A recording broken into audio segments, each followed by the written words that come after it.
and welcome to the Kitty Cat Lane. My name is Lane, and today, in celebration of this channel reaching 500 subscribers, I'm drawing some of your characters and Sona's.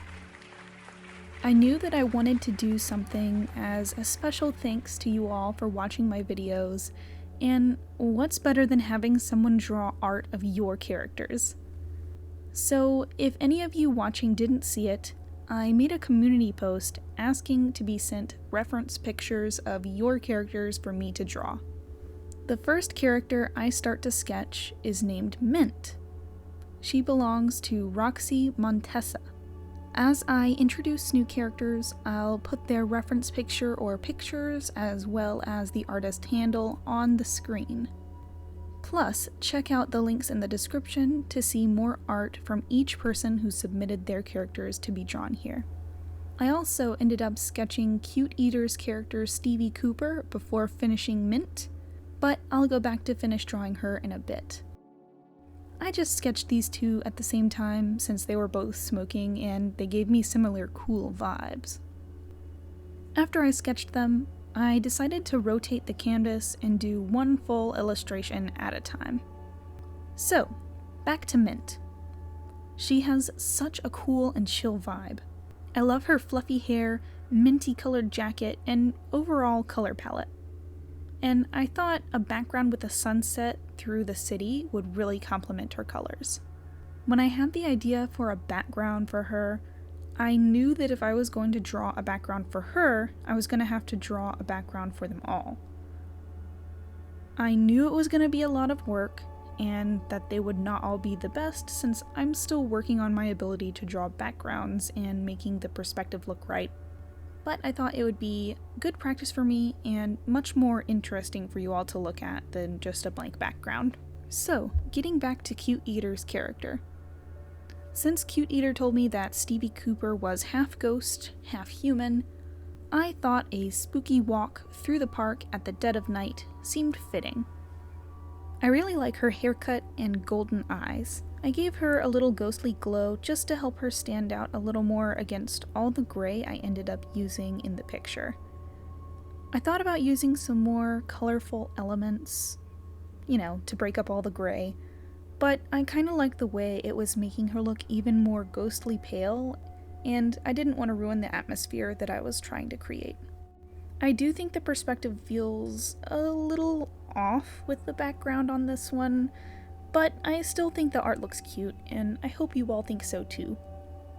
Next up, we have Freak Show Art's character, Bartholomew.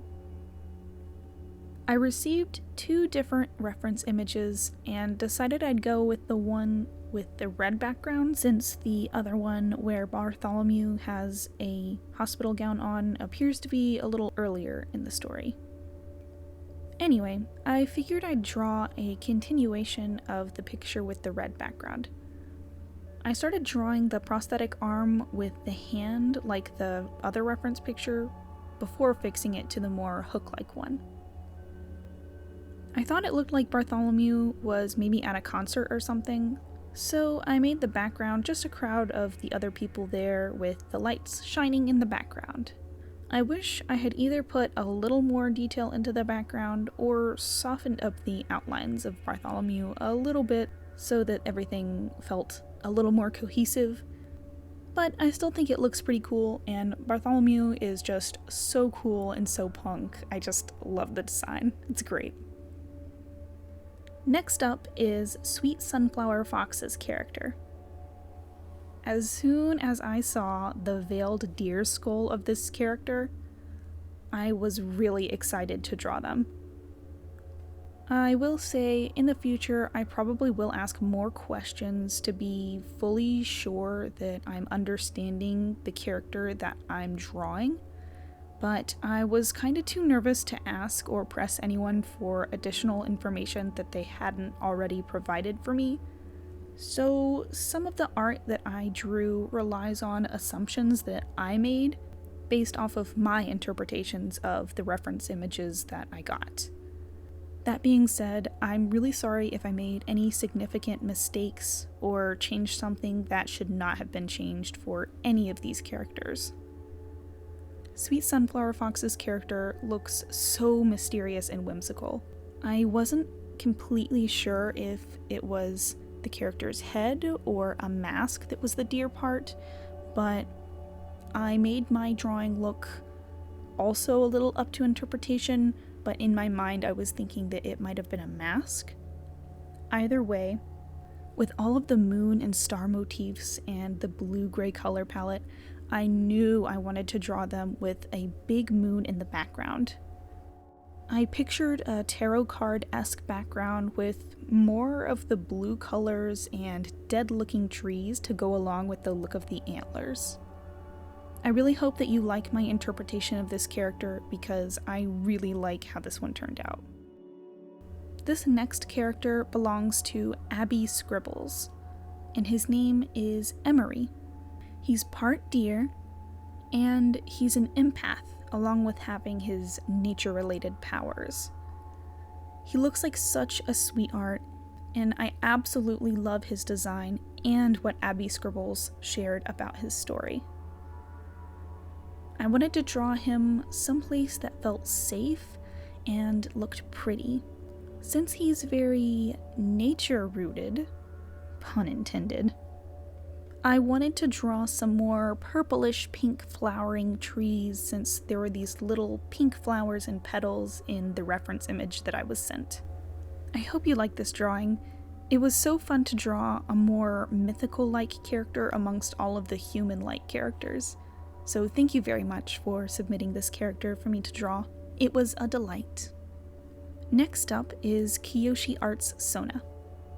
I really like Kiyoshi's design with the outfit having the teeth and tongue along the torso and back.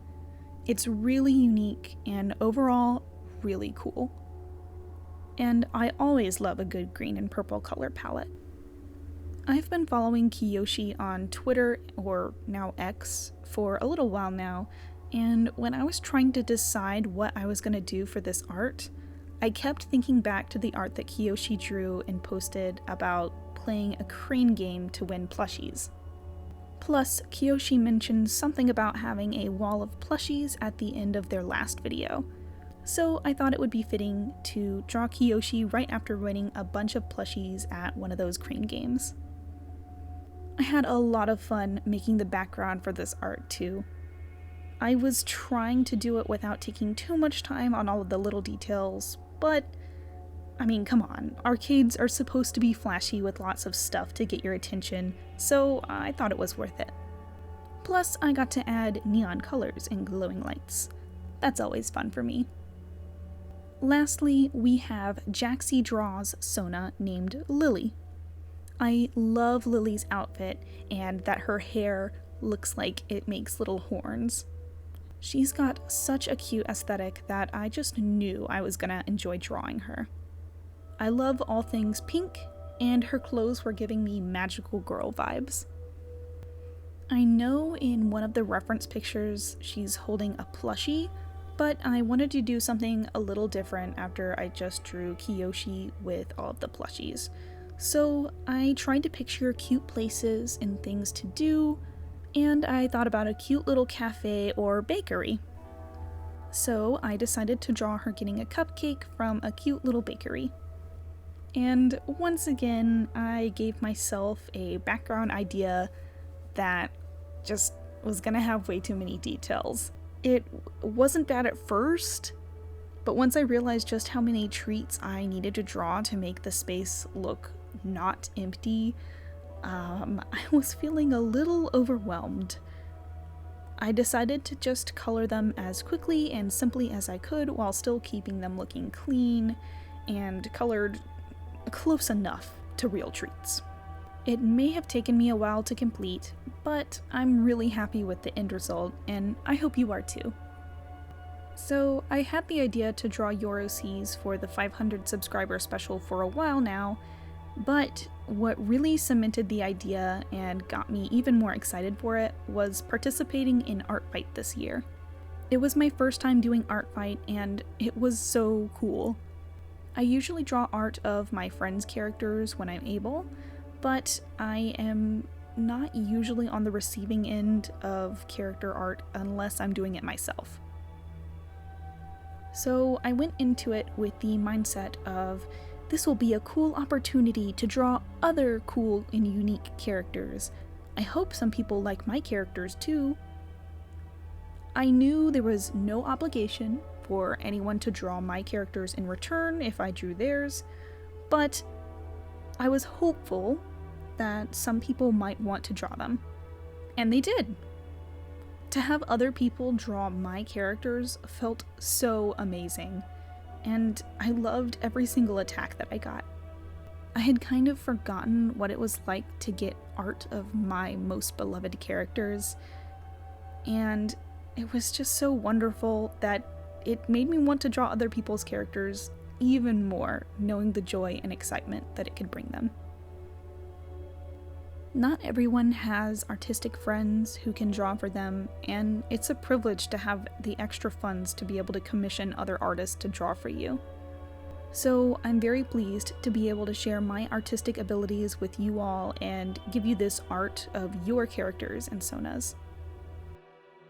If you liked this video and would like me to draw one of your characters, let me know in the comments and I'll make another community post sometime in the future whenever I'm going to be doing this again. Anyway, thank you all so very much for taking a walk down the kitty cat lane with me. I hope you all have a wonderful rest of your day. And here's the secret kitty of the day.